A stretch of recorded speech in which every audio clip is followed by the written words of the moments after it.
அன்பானவர்களே, கர்த்தராகிய இயேசு கிறிஸ்துவின் நாமத்தினாலே உங்களை அன்போடு வாழ்த்துகிறேன். இந்த நாளும் தியானத்திற்காக தானியேல் 6ஆம் அதிகாரம் 22ஆம் வசனம். சிங்கங்கள் என்னை சேதப்படுத்தாதபடிக்கு தேவன் தம்முடைய தூதனை அனுப்பி அவைகளின் வாயை கட்டி போட்டார்.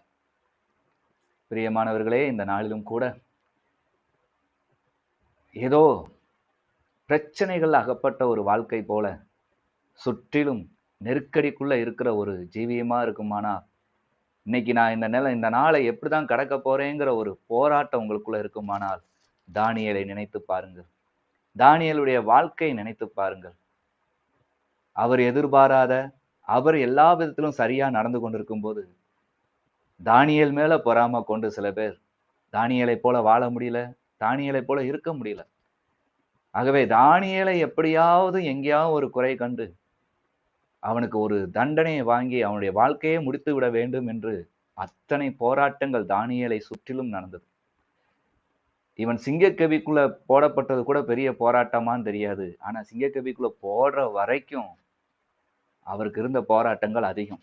அத்தனை போராட்டங்கள் மத்தியிலும் கூட அவர் கர்த்தரை உண்மையாய் சார்ந்திருந்ததுனால அந்த சிங்கக்கவியில தள்ளப்பட்ட போது கூட அவர் என்ன ஆகல, சிங்கம் என்னை கடிச்சிரும், சிங்கம் என்னை சேதப்படுத்திடும்னு அவர் பயப்படல. கர்த்தரை நோக்கி ஜெபித்தார். அந்த மிருகங்களுக்கு தெரியும் கர்த்தர் கட்டளையிடுவார், அவைகளை பாதுகாப்பார் என்று. சில பிரச்சனைகளுக்கு தான் தெரியாது. ஆனா எவ்வளவு கர்த்தர் தானியேலோடு கூட இருந்து அந்த தானியேலுடைய குரல் வழியாய் தானியேலே குரல் கொடுத்து இதை சொல்லுகிறார், சிங்கங்கள் என்னை சேதப்படுத்தாதபடிக்கு தேவன் தம்முடைய தூதர்களை அனுப்பினார் என்று.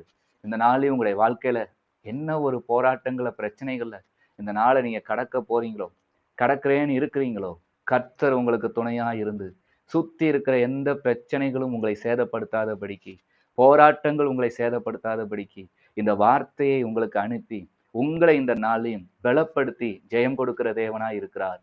உங்களுடைய ஆவிக்கோ, உங்களுடைய சரீரத்துக்கோ, உங்களுடைய ஆத்துமாவுக்கோ எந்த ஒரு சேதமும் வராது. வார்த்தையை விசுவாசிங்க, கர்த்தரிடத்துல ஜெபிங்க, முன் செல்லுங்க. கர்த்தர் உங்களோடு இந்த பெரிய காரியத்தை செய்வார். கர்த்தர் தாமே உங்களை ஆசீர்வதிப்பாராக. ஆமென்.